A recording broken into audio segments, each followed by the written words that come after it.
So, what if everything you were told about growth is actually not exactly correct?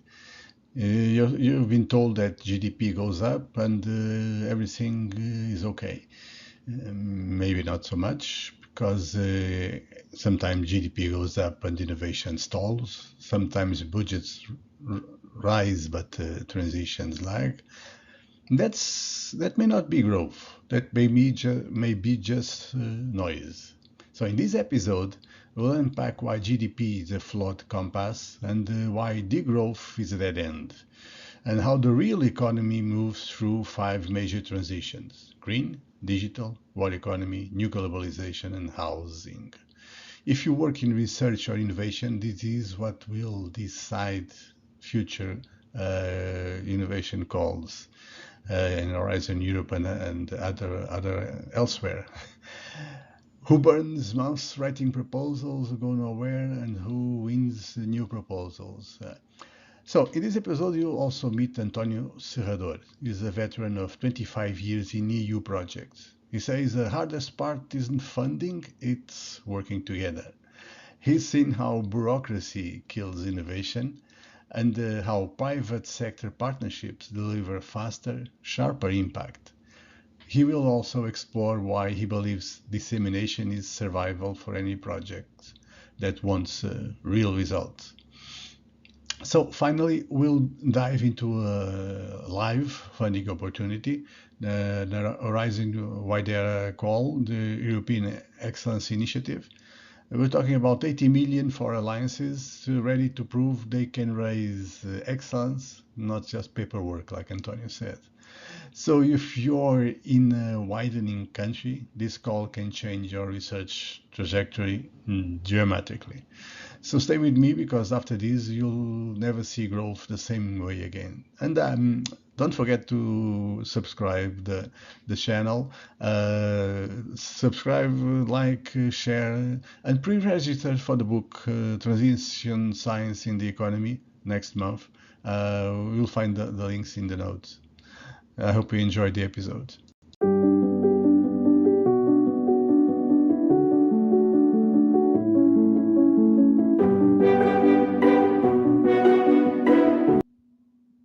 So we all know that GDP growth doesn't really represent the economy, not completely.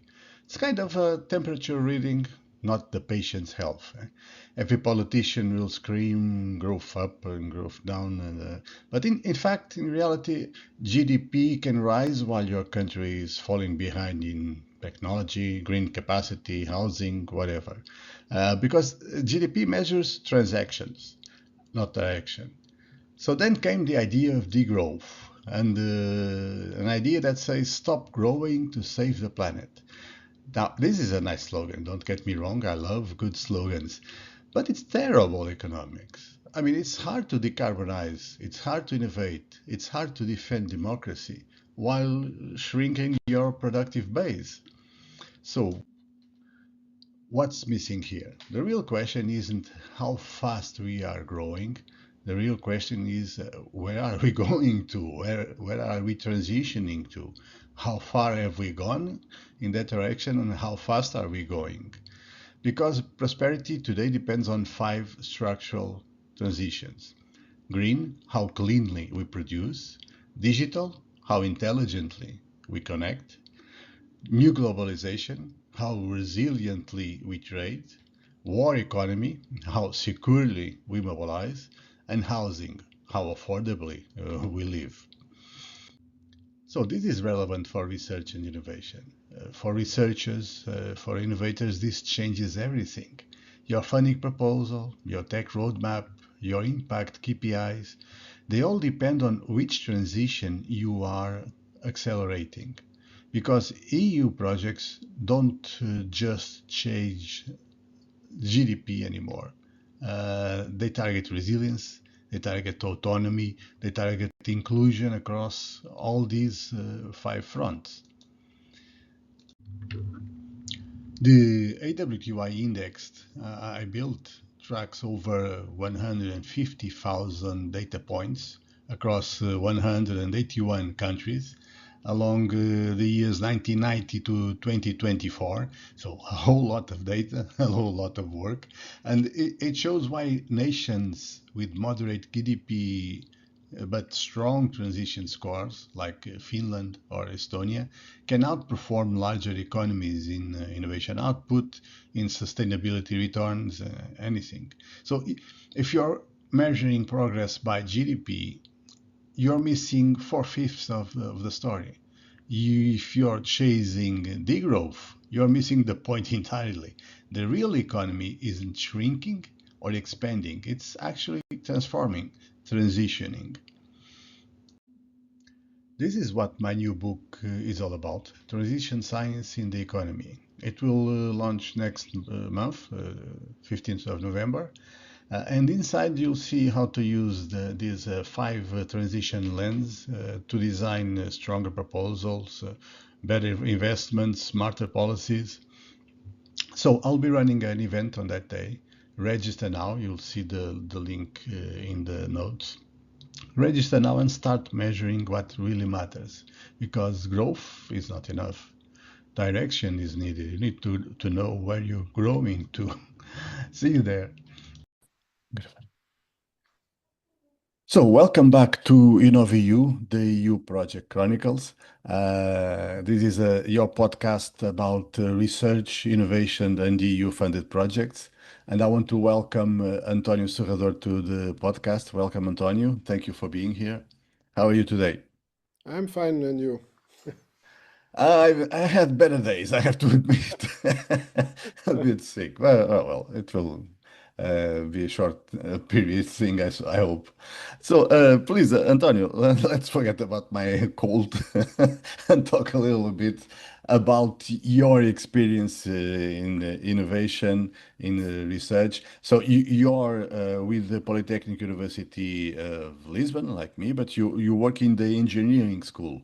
Yep. You've been working with the entrepreneurship and research for and innovation for some time. Tell us a little bit about your institution and yourself. Okay. So, my institution, it's Engineering School of Lisbon. So we have, I would say, all the classical courses that you expect from your engineering school. I'm working in this institution since '97, so it's a long time. And since '98, I start to work on projects, national ones and European ones. So I'm roughly work on projects more than 25 years in different institutions with different partners, as you can imagine, with different platforms. So ones that have lots of funds, the ones that has less funds. So my experience in projects deals with different kind of approaches that you can have on the things that you can do, the things that you can invest, and so on. So besides being a professor, well, since the last century, I'm starting to work with the European projects. So that's why I have some experience on that.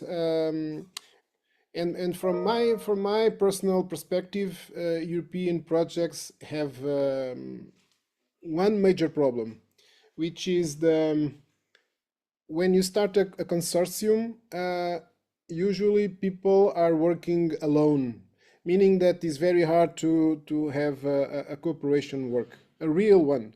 I mean, side by side, because people are working in different countries, different institutions, different cultures, and also different agendas. So there are lots of difference among partners, and this is very hard to to to reach a real success. You know? So it's sometimes it happens, sometimes it works. Depends also on the people, on the interpersonal behavior that people can show among them. So depends a lot on the people, Can but you think, let me interrupt you on yeah. that point. Can you think of some success stories, the good Yes, ones? there are some success stories that can say that there are some exceptions to this rule. So it's possible to identify some of these success stories, but usually the thing that I mentioned, that the problem, the key problem in European projects, is that all partners try to work together, but it's very hard. Uh, for instance, if you have a system that produces an output, this output is not compatible with the system of another partner. So it's very hard to integrate results or even to compare results. So I recall some projects that the most hard thing to do was to compare results because the inputs are not the same. So of course the results it's not comparable. So in some cases, people assume that this is natural and go forward with that. So and try to overcome this problem just to make the best effort. Even this problem is so relevant that I was in the project that only deals with this, only deals with the problem of interoperability. So it's not a very easy thing to solve because Was that a success story, that project about the interoperability? um, yeah, there was a project that deals with telecommunications. That, of course, in telecommunications, one of the key aspects is the standard. So we have to work with standards, and of course, we have to agree on parameters, the range of the parameter, the minimum, the maximum, and so on. So the project deals with the standards, and of course, standards. It's very focused on interoperability. So if you are working with standardized things, this will work. But if you are working on research, this is very hard to work. So my message is, if your focus is to work together, please work as a standard. Uh, your mind should work as a mindset of a standardized person, meaning that you should follow strictly the rules that you propose to the project.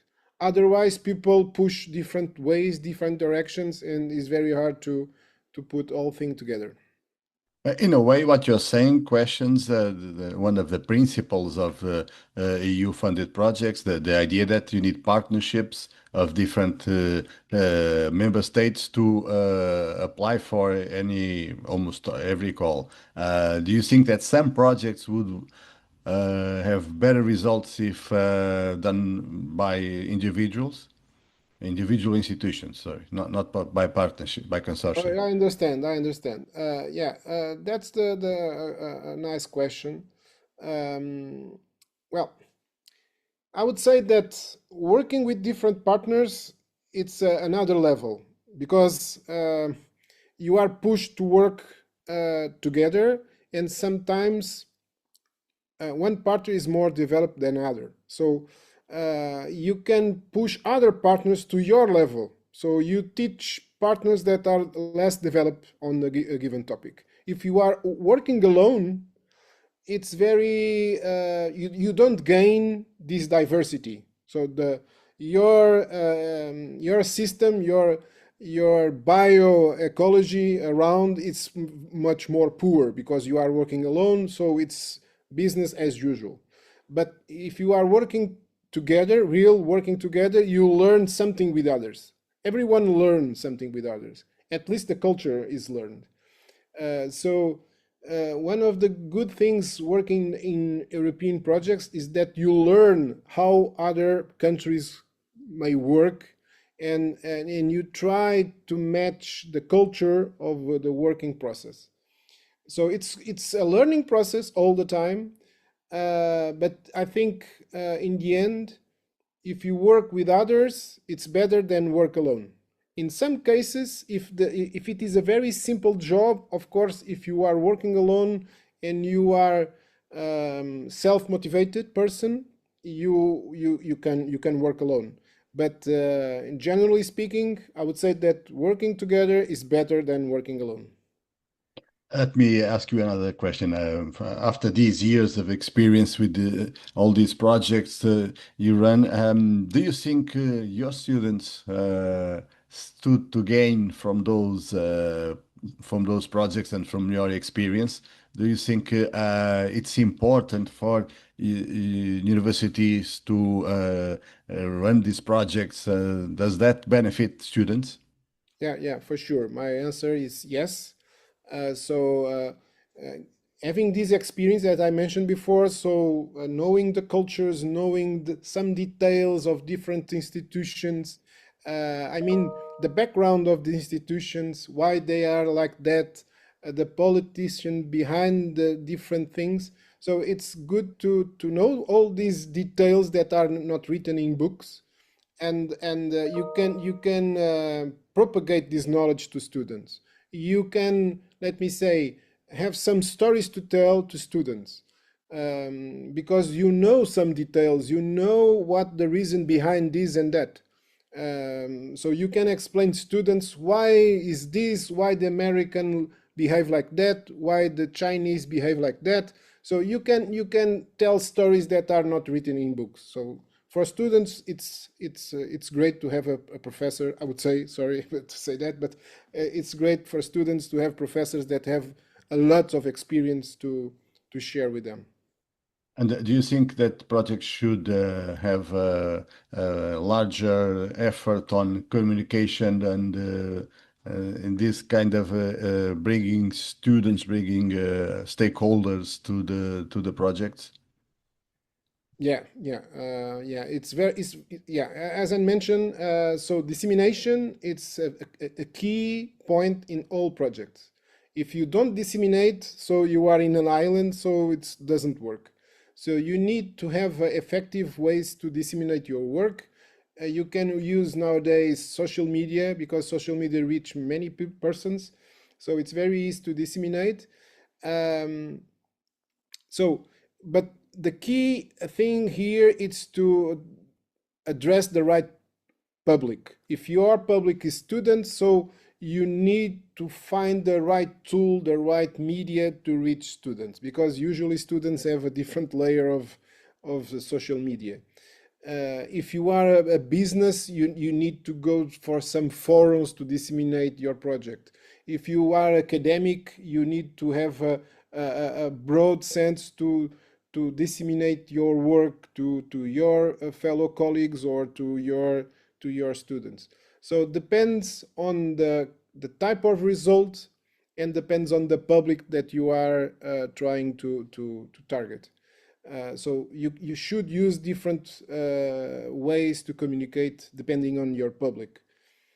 Yeah. I see. And tell me, in your experience, do you usually involve stakeholders like companies working in specific areas? Do you usually involve this kind of stakeholders in your projects? Yeah. For my experience working with companies, it's a very good thing, because companies, they are very rational, meaning that they spend money in the very efficient way. So they are not just spending money; they are spending money in the very careful way. So when I work with companies and the money involved is from them, not public funding, um, everything should be rationalized. So if you are trying to in the project to buy an equipment, the decision to buy the equipment is very careful. The decision is very precise. So you need to take very precise decisions when the money is from private companies. If it is a public funds, well, usually you don't care about, you are not the owner of the money, so usually the money is not well spent, or at least is not quite efficient way to spend money. So from my experience working with companies in the direct way, the result it's more efficient. The impact is, you can have more impact when you work with companies and with their own money, because you can impact the citizens, you can impact the product of companies in a direct way. So I personally, I rather work with companies with their own money, with regardless of the or with when you compare the results from projects that have funds from public money. So it's more efficient working with private companies with their own money. Mm. So let me change the subject. In these years of experience, did you notice some change in the support that the institution gives you or other sta teaching staff to develop these projects? Do you notice some change in the institution's position about this? Yeah. I think that the common position on the public institution is by the law of the government. So if you are guided by rules that are provided by the government, so this doesn't change too much, because they say, okay, we will make buying equipment, for instance, more easy, but in the end you have a lots of bureaucracy behind it. And usually people that are in your institution, they say to you, okay, this is not my problem, this is by law, so this is a national rule, so we have a tremendous amount of papers to fill in, we have these procedures. And all in these 25 years, in some cases the bureaucracy increase, because they are trying to prevent some criminals, I would say, and then this doesn't work, because the bureaucracy will increase because of these problems on criminal laws and so on. So they are trying to um, solve a problem, but they are creating a bigger problem. I know a friend that he says to me, he makes a PhD on this topic, and he says to me that the negative impact on the results, it's bigger uh, when you compare if you don't have bureaucracy and you have criminals running the projects. So because the amount of bureaucracy, the negative impact, it's quite bigger if you have some losses on money.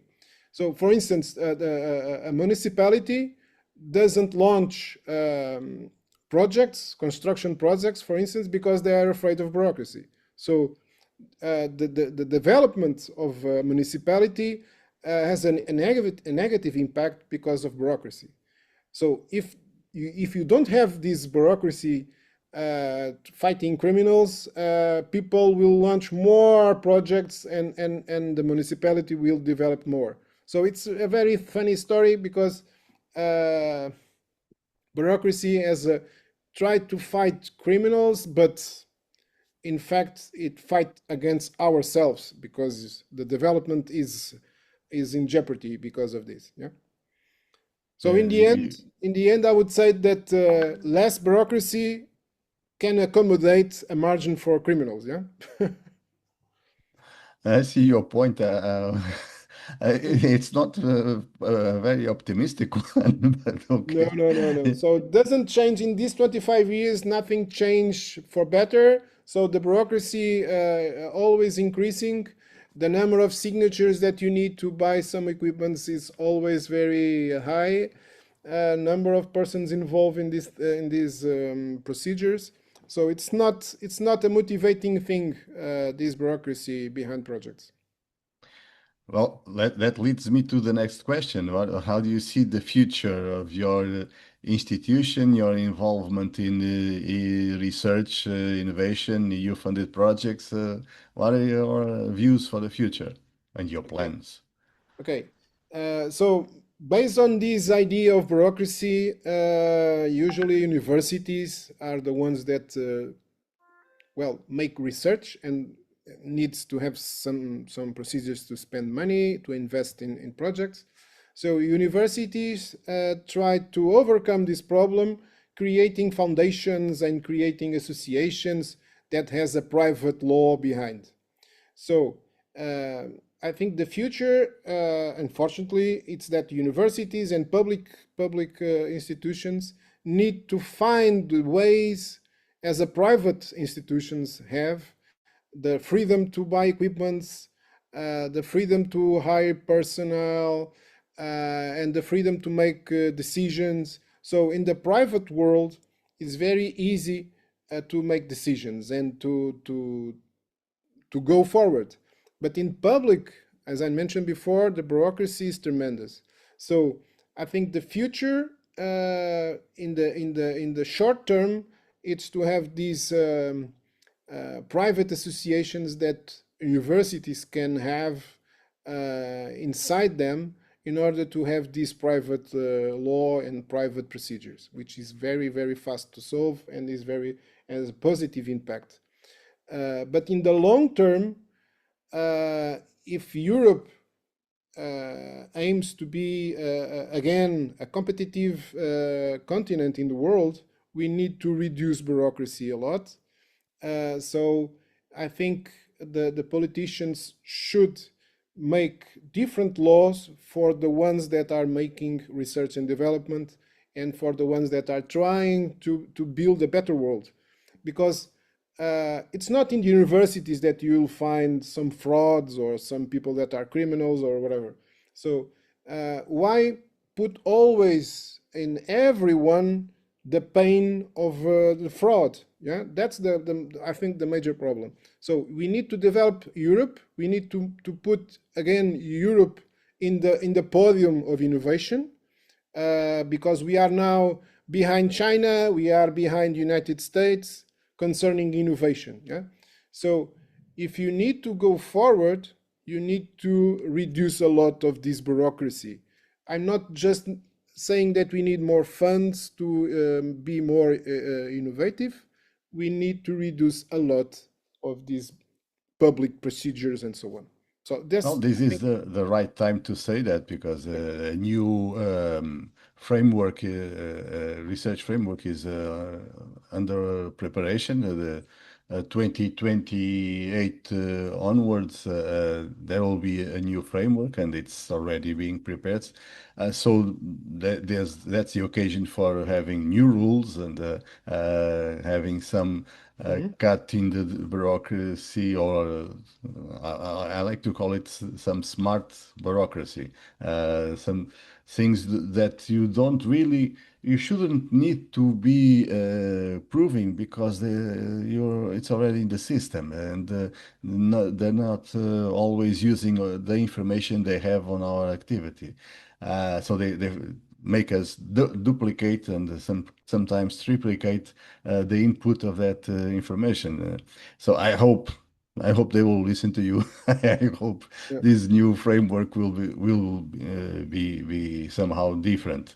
And you're also touching important points of the Draghi report, that also mentioned that there's an innovation gap, that Europe is lagging behind, and he also mentions that we need to deregulate to reduce all these bureaucracy affecting us. So just recently, last week, there was this public session about the Draghi report, because it was 1 year of the Draghi report, and they claimed to have a lot of successes. But they also admitted there's a lot to be done. So hopefully people will listen to you. yeah. Any final message to end the interview? Well, final message: don't lose your hope. So try to change the world every day. Um, Try to claim your ideas that you think that can have a positive impact in the world. Don't lose the faith. Yeah, and never stay quiet if you feel that you are right. So always push forward and think positively. I really like that one. Never stay quiet, because you can. In other places you couldn't. So why stay quiet? Yeah, I agree with you completely. Antonio, thank you very much for this interview. I'll be, with your permission, I'll be posting your contacts in the podcast notes so that people interested in new projects can get in touch with you. And hope to see you soon. Thank you. Okay, thank you, Fernando.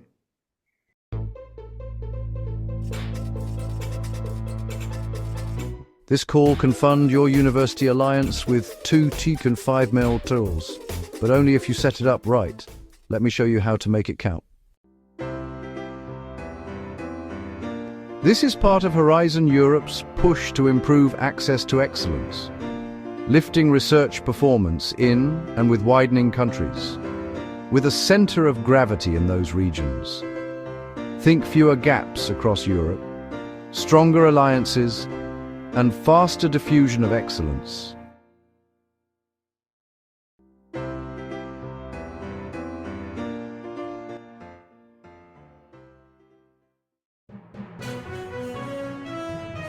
The European Excellence Initiative, EEI, funds coordinated actions that raise the overall level of excellence in higher education research, especially through European university alliances, so institutions in widening countries connect to broader networks and level up.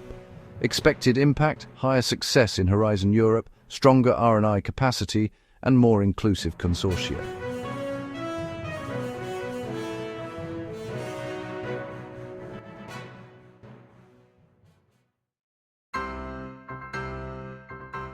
Opens 8 May 2025, deadline 20, Nov 2025, 17 EENS Brussels time, type of action, coordination and support action, CSA, total budget, 80 METs, EU contribution per project, 25 MEM, 27 projects funded.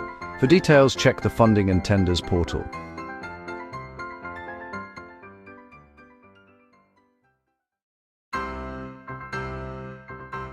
Proposals must come from a consortium with at least 3 independent legal entities in 3 different EU member states or associated countries. Only organizations established in widening countries can coordinate. General eligibility is in General Annex B.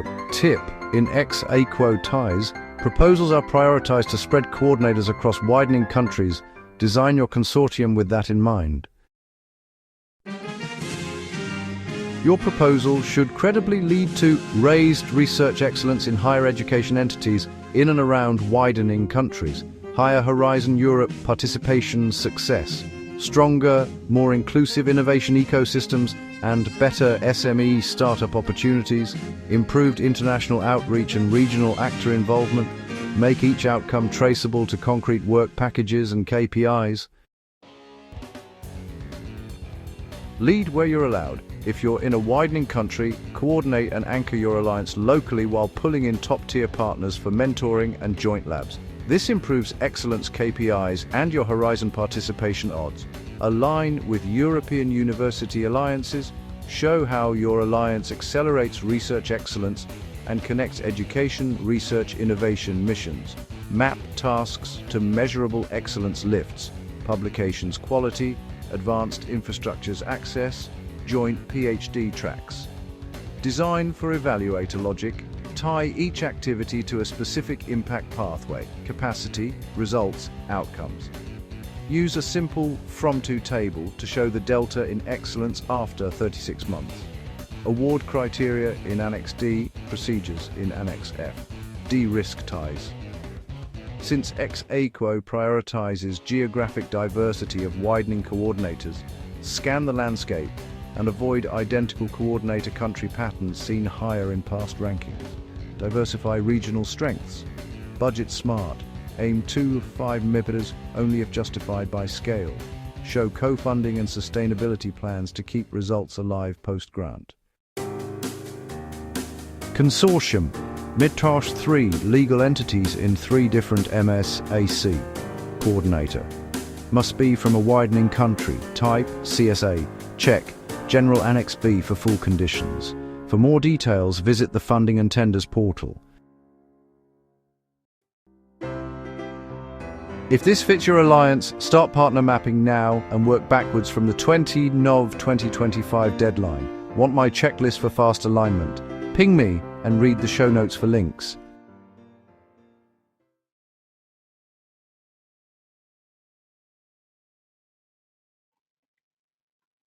Credits, author and host Fernando C. Gaspar, music Hugo Gaspar, Lisbon, Portugal, 2024. Reach us by email or DM.